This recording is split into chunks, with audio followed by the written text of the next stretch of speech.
The following podcast is intended to be of a general nature, will not be suitable for everyone, and should not be treated as a specific recommendation. We recommend taking professional advice before entering into any obligation or transaction. The information provided does not constitute investment advice and should not be relied on as such. It should not be considered a solicitation to buy or offer to sell a security. Right, welcome back to Beyond the Boardroom, episode 4 now I think we're on. Yes, indeed. And this time it's a little bit different. So last time we were out in the garden, and this time we ventured a little bit further outside of the office. Yeah, we thought we'd go and have a little probe to our high street and see what's going on. Yeah, particularly we're in what was the 3-hour free car park in Hadley High Street, which has now become a paid parking space. Yes, it's very popular, as you can see. Yes, and we thought we'd prop ourselves up in the highly desirable electric car charging spaces. Yes, if you ever need an empty spot for anything you want to do, electric car charging spaces in Hadley High Street is the place to be. Exactly.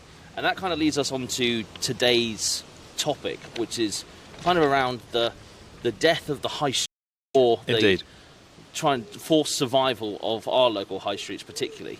And it's something that we are very passionate about as a company, being a high street business. Yeah. But it's also something we've noticed a lot of damage across the country, let alone just here, with regards to parking changes or small boutiques and large retail parks. Yeah, I do feel that we've definitely hit upon a subject that's quite an emotive issue. Having spoken to a few of the fellow traders on the high street, just anecdotally, just sort of saying, would you be interested in talking on a podcast about the demise of the high street? The last chap I spoke to said, how long have you got? I don't know if an hour would cover it. So, yes, it's something that people care passionately about, and it's not just about the businesses themselves, it's the people who actually come here, or want to come here, but feel priced out. So they look for other places to go. Yeah, and I mean, it's something that stems really far back in British culture, is kind of the idea of the high street and shops. And I mean, Napoleon was famous for saying that Britain is a nation of shopkeepers, and now it's more a nation of ghosts. Yes. I mean, we all know what high streets are for. They are the lifeblood of your community. They're not just where you shop. They're where you meet people, where you mix with your fellow residents. Coffee shops, some of them are thriving, some of them are doing okay, but it's not just about that. It's about having some focal points. We're lucky we have a Morrison's around the corner, but do we really want that to become the focus point of where people actually congregate in their local town? I don't think it's for me. No, I think it's also worth pointing out, I mean, last year with the statistics that came out, we're saying that 28% of total revenue, like retail revenue, came from online sales. So that's places like Amazon, Etsy, these kind of things, where it's the convenience of it being delivered to your door is outweighing now the convenience of walking down the high street and buying it from your local shop, because that shop might not exist anymore. Well, there's so many facets to this. When you talk about online shopping, you can lament, for example, the lack of interaction that you get with your fellow citizens, if you like. But there's a lot more to it than that. If you're doing your shopping through Amazon don't pay any business rates, not locally. They're not contributing to the cost of your bin collection. Yeah. They are literally, but all they're doing is actually providing more and more cardboard to go in that bin collection. Yeah, you're having your stuff distributed to you in a load of polystyrene and cardboard. Not sure that's great for the environment. And they contribute nothing to actually getting it taken away. How's that fair? No, I think you're right. And I mean, we talk about the impacts that those kind of big online retailers have. And I mean, some of the statistics that came out with regards to, we talk about empty high street shops and how depressing it can be for a community, and actually how much of a massive impact that those shop fronts being empty can have. I mean, just some statistics here. Like in 2024, there was 13,479 shops closed. Yeah. So that's an average of 37 a day. Yeah, the numbers are scary. And in 2025, they're projecting 17,350, with independents hit the hardest. So of those, they think over 14,500 of those are going to be independent businesses that are going to close. Yeah. So, I mean, vacancies are up 15 to 20% up 35 to 80% from 2019, and banks, chemists and pubs they're all down by 50% Yeah. since 2015, which is let's face it, monstrous. you want to make your high street a pleasant place to be. Yeah. I mean, we're a financial services business. As we say to our team members, it's all about first impressions. But that's the same for a high street. You come to a new high street and you drive down that high street, you look around and you think, is this the kind of place I want to hang out? Yeah. Is this a place I want to live? Yeah. I mean, we're here in Hadley, particularly. It's been noticed because we've had Lloyd's or TSB is closed. Yep. Barclays is closed. Yeah. Partridges, which was like the all-purpose shop for anything outdoors and odds and bobs, that's now closed. Yep. Whereas now they're having to look at putting in a kind of banking hub in Morrison's, because there isn't a bank for people to go into to actually ask questions. There is just a cash point at a co-op, which true. arguably doesn't always work. So you're either just relying on the post office or going into a shop and asking for cashback, which a lot of people don't want to do. Yeah, and incidentally, the paper shop closed literally last week. So, coming back to the issue about parking, if you're not helping your high street by effectively penalising people to go there. Yeah. So you go to Morrison's down the road. Morrison's pay for the parking. You come here, or despite the fact that all those businesses pay their business rates. I think the rates in Hadley are somewhere between £15,000 and £25,000 a year. Apparently, that doesn't include the £2.50 parking charge, which you see none of. But all you're doing by doing it is reducing your footfall. Yeah, and I think it's important. So it also ties into where we are today. So the car park that we're currently in is in the centre of Hadley High Street. Yep. And historically, you had 3 hours for free, and you couldn't park here for love nor money, even though it didn't cost you anything, because it was so busy. Everyone came in, they went and used the shops, and you used the services that were around, whether it was going to the delis, whether you were going to the bank, whether you were going to the doctors, the opticians, Boots, whatever it was. Whereas then in January, they brought in, for this particular car park, that it was going to be charging. So it was going to be, I think for an hour it was £1.50. And it absolutely collapsed because nobody wanted to pay. There are other long stay car parks that are cheaper around town, or it pushed people to look for more on-street parking, which then led to people parking in front of people's houses, or the spaces, especially when it comes to maybe school drop-off time at 8 o'clock, 8:30. It's Armageddon in town now because everyone is clamouring for those free spaces. And I mean, there's some numbers behind the changes and actually saying, well, we're 6 months into this proposed change by the council. Actually, has it made any difference? And the overriding one that you can look at is that from a revenue point of view, short stay lost income for February to July of 2025 versus the same period for 2024 is down £108,000 in Hadley. That's just for 6 months. That's just, long stay extra income is up £19,000, but that still means an estimated net change of minus £89,423. So they've essentially taken a mid-class BMW and set it on fire. Yeah. So far this year. Yeah, it's. I mean, you couldn't make it up. It's classic stupidity from a local council. You do your spreadsheets, you work it all out, and think, oh, we're going to make all this extra money when all these cars are sitting in their spaces. But guess what? There's nobody here. I can literally see 1, 2, 3, 4, 5, 6 cars in a car park. I haven't counted the number of spaces, but I'm guessing there's probably 60 odd spaces. The only other car that's here is in a disabled spot, which probably has a blue badge on it, so that's free for 3 hours.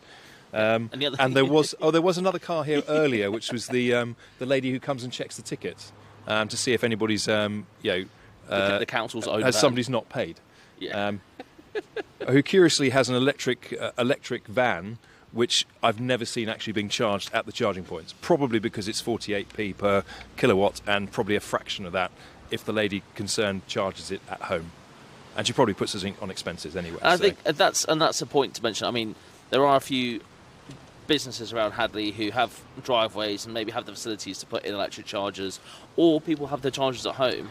Yeah. Very few people that come to Hadley. Hadley is very much a hyper local town. It's people in the local community come to the high street. If they have an electric car, they'll have a charger at home. Yeah. I think the statistics are in Hadley specifically. I think it's 20 to 25% of people do not have driveways in which to fix a charging point. Take that a step further.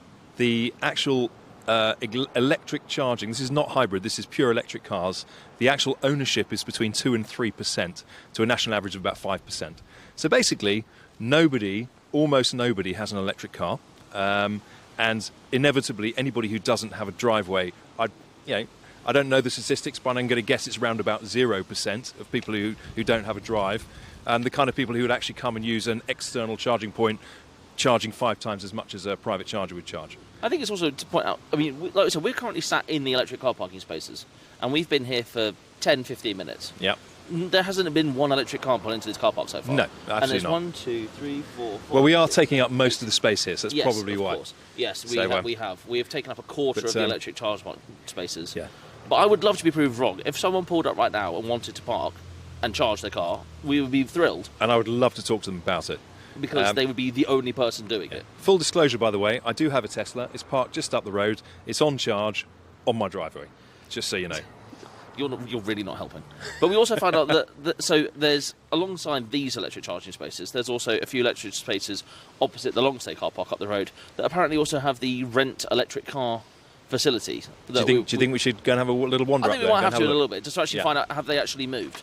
Because it would be really interesting to see, actually, by the amount of sediment on the floor around those cars, how long they've actually been there. Because if there's green leaves and then brown leaves and now berries, then we can say comfortably they've probably been there for about 2 months. Yeah. So very true. And it's, I think, to bring it back from obviously our tirade on the electric charging points in public car parking spaces, I think it's also, like we talk about the high street and its importance. It's not just a case of it's important because of having shops open, but it's jobs and it's the community aspect of it. I mean, the national statistics, they were saying that nowadays, with the closure of businesses, it's estimated that 202,000 people will lose their jobs because of predominantly independent firms going bust. It's the shop that employs 3 or 4 local people that now can't survive. Because and there are a myriad of reasons why that would be the case. There's certain trends that perhaps we have to accept that's the way life is going when it comes to things like online purchases and that sort of thing. Yeah. But governments can help a little bit, but you feel like most of the steps they take do precisely the opposite. I think we've got a minimum wage now is £12.21. If you run a small cafe and you're employing casual staff, that's a massive increase to your overhead. We see it already. We see pubs that are closing early because they can't get the staff to work at certain times of the day. So they're having to be very focused on when they actually do open. Things like national insurance for employers, that's gone up significantly as well. These are all things that people have to factor in. We can in this AI revolution, you can find ways to perhaps replace future staff by using AI. But let's face it, if you run a restaurant, that's just not an option. Yeah. And it's not just like our high street that's suffered. It's a lot of large firms. I mean, this year or recently, some of the big names that have been impacted. I mean, you look at companies like Homebase that had 33 sites, New Look that had 13 at least that have looked to close. Poundland is currently in the news because they've got 68 plus sites that are at risk of closing down. Yeah. I mean, there's 400 large stores at risk, which equates to potentially 1 in 3 retail jobs. Yeah, I mean, if you look at Hadley is a microcosm of what's going on nationally. And to be fair, Hadley probably suffers less than most. I think it's probably doing better than average. Yeah, I think it helps from the fact that the demographic here tends to be older. Yes. So people tend to be less used to doing things like online shopping, and they're more likely to support their high street. And also probably they appreciate the community aspect of going into the high street too. But I mean even Hadley, they've recently given permission. Anybody who's local would know. If you want to see a very deserted spot, even more deserted than this car park, just pop out of town, go up to Starbucks. It's a ghost town, but there's there, and you think, why? Why do we have that? We have some great coffee shops in the town. Why are you trying to encourage people not to come here? And it's the same thing that there's a push about potentially a Lidl or an Aldi coming up into the same space. Yes. And everyone's saying, no, we've got a Morrison's. Yeah, why? They've been here for 20 years. Yeah, and we've got a co-op in the middle of town. Yeah. And we've got butchers. Yeah. We've got the farmers market every Friday where they have fresh fruits and veg. Yeah. Why are you trying to encourage us to not use those and go to retail parks? Yeah, absolutely. And I mean, the co-op's got a great coffee shop. It's got Paddy and Scott's in there. Yeah, lovely local business. Yeah, just a little plug for them. Other operators yes, do other coffee exist. shops are available. Just so you know, Fork, Cobblers, yes. Just trying to think. Jet Lounge. Absolutely. You've got, you've got Greg's as well on the high street. Yeah, absolutely. We always have a good plug. And obviously you're going through, but it's nice. We're very lucky. We've got restaurants, we've got pubs, you've got coffee shops, you've got the works in Hadley. But we're very rare that, like you alluded to, I think the community here is very focused on supporting the high street. Yeah. But it does stand out when you have massive shop fronts that are empty, like something like Partridge's that we mentioned before, that was a 100-year-old business that's now been sat empty for 3 or 4 years. It is a scar on the high street, and it's right in the centre of the high street, the historic part of the town. Yeah. And you just have this huge old building that is now falling apart. Yeah, And I think you walk past it, and everyone goes, "Oh, I remember when it was new," or "I remember when I could go in there." And you gave me an example this morning when you were looking for like one knob off a certain drawer or something. Oh, and yeah, it was yeah. the only place you could find it. Yeah. I've got a wood burner. Had a small little widget that had disappeared. And they rummaged around for 20 minutes, came back, said, "There you go. There you are, sir. That'll be 10 pence." Yeah, I accept that probably is not a business that's sustainable in the long term. But on a serious point, the high street has a future. It really does. What I would suggest is that if you come here for large ticket items, you come here because you're going to the wedding shop, you want to buy a wedding dress and spend, literally thousands of pounds, spending £2.50 for your car parking is not a big deal. If you're coming to buy a newspaper, you've just doubled the cost of your newspaper by parking in the high street. I think it's also, we talk about kind of government and what they're kind of proposing to do, and there's a lot of conversations about how do you save high streets or community areas. I know they've recently put in, I think, about £1 billion they've allocated towards kind of like maritime and coastal growth, trying to help support those areas, which kind of was broken up of £448 million of public and £700 million for also private for electric infrastructure, which just is... Oh, there we go. Car's just gone. We're down to 5 now. 5, yeah.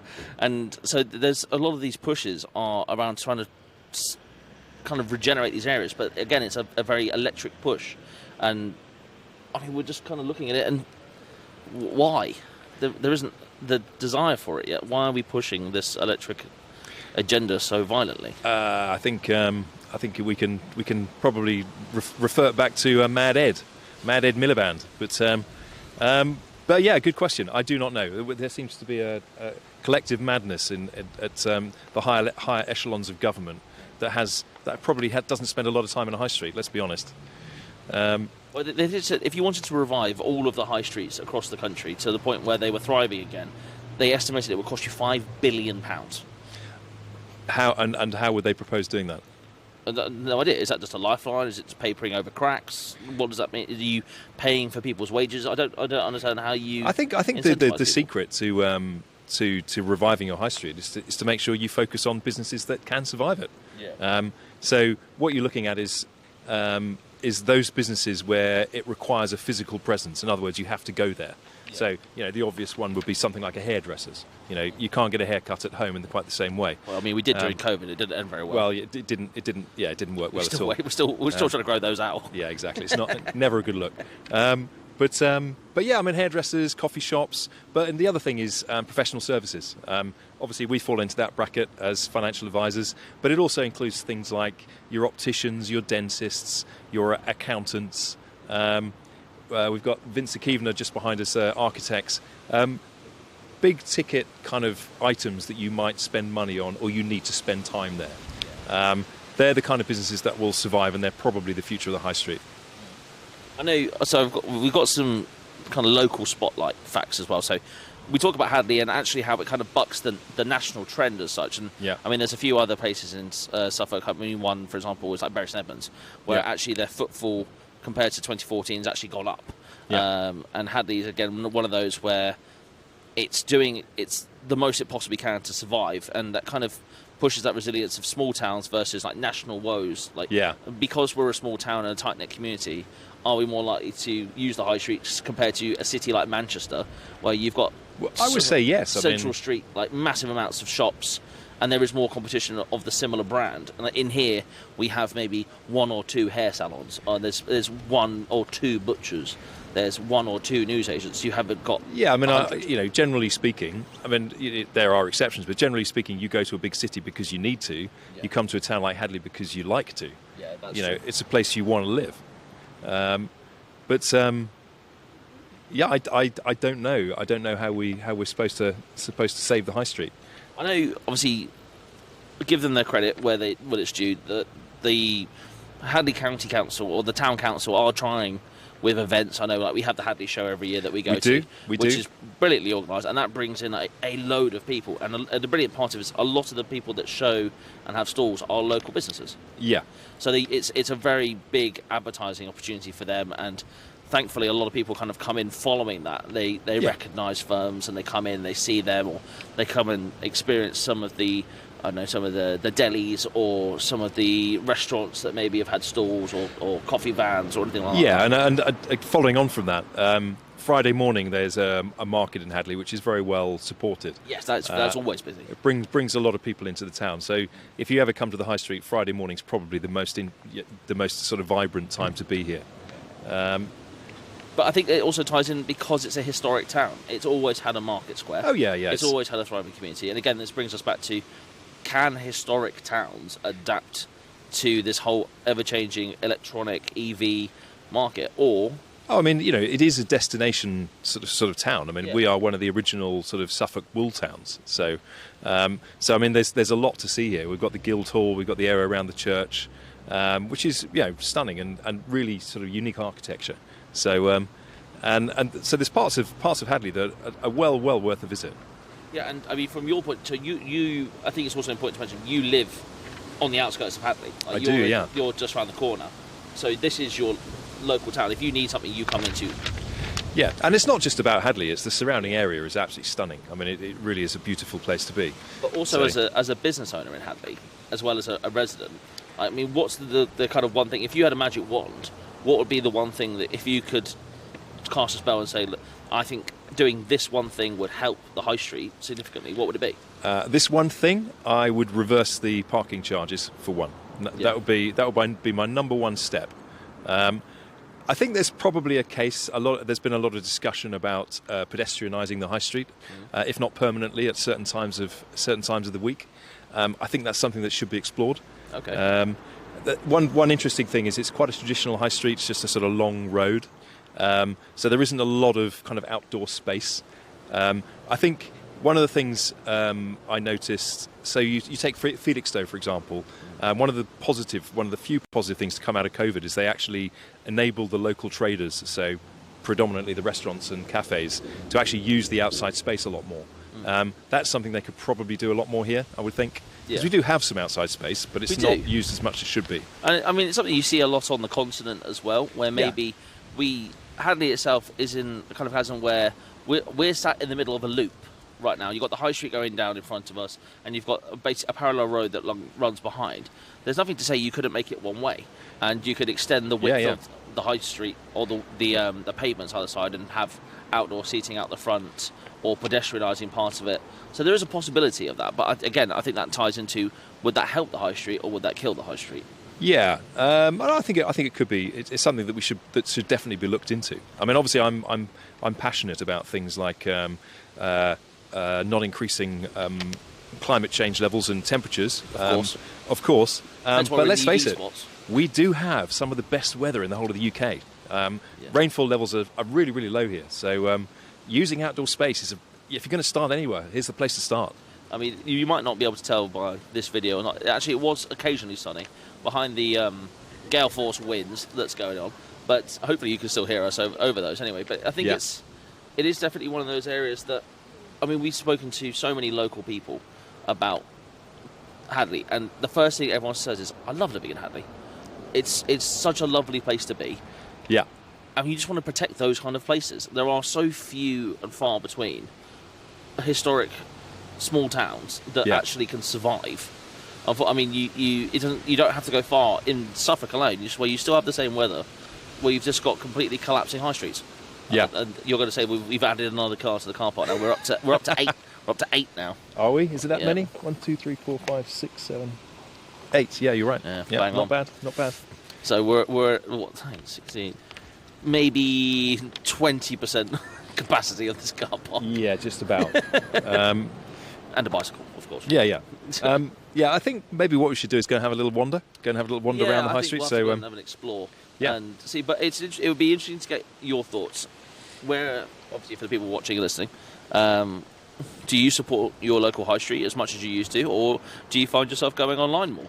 I know, particularly, it's when we're coming up to, well, not long now, we'll be coming up to Christmas. And it'll be the age-old debate of, do I try and go and buy Christmas presents from shops locally, or do I end up going to Mr. Bezos and buying them on Amazon because I know what I want to order and I know it will arrive in 2 days? Yeah. And that's the problem I think a lot of people have, is it's the practicality of ordering online compared to... Yeah. And again, things like having community car parking, it's a practicality. Yeah. I mean, I think... I'm going to say it. I absolutely think you should be supporting your high street. Oh, yeah, that's a no-brainer. But... but I think in terms of the cost of car parking, if you step a little bit further outside of town, there are free car parks. So just so you know, probably avoid parking in all the streets behind us, because I know the local residents get very upset by that, which is understandable. It is their streets, so and it's not really meant for public usage. But there you go. But if you've got any issues or you want to kind of share your stories, let us know. Or if you want to make an impact, speak to your local councillors. Yeah. I know they always want feedback, as much as they might not apply for it. Give them feedback saying, look, I used to come into the high street X amount of times a week and spend X much time in shops or money, and I don't do that now because of these parking changes. Yeah. Tell them. Yeah, because absolutely. until you tell them, they won't change anything. Equally, if you're a local trader, please come and come and talk to us. Yeah, we'd love to hear your opinions, because I know there's lots of things that I haven't even contemplated. Oh, so. we could have been sat out here for 2 hours. Obviously, there still would have been no one parking in these electric car parking spaces. Yeah. But there are so many, and it's such a evolving topic, and there's nothing to say that the budget in November won't have a massive impact again, because it might be, like you talked about, VAT, or it might be on pension contributions. There's every possibility that VAT will go up. Possibly they'll look at new ways of raising revenue on national insurance. Again. Hopefully we're safe on the minimum wage for a little bit longer, but we'll have to wait and see. But yeah, I mean, there's a lot more damage that could come down the track. I've no doubt about it. Absolutely. Well, on that cheerful note, as always, we look forward to seeing you for the next one. If you've got any thoughts, feedbacks, or comments, leave them in the comment section below. You know where you can find Matt and I on all social medias. Go and follow the Beyond the Boardroom podcast on Spotify or YouTube, and our other socials. Look out for us on TikTok, Facebook, LinkedIn, with more kind of everyday videos. But for now, Matt. Yeah, cheers. No, thank you very much. And as I say, please do give us your feedback. Absolutely. Contact us and let us know. And support your local high streets. Absolutely. Thanks, everyone. See you in a bit. Cheers. Bye. The following podcast is intended to be of a general nature, will not be suitable for everyone, and should not be treated as a specific recommendation. We recommend taking professional advice before entering into any obligation or transaction. The information provided does not constitute investment advice and should not be relied on as such. It should not be considered a solicitation to buy or offer to sell a security.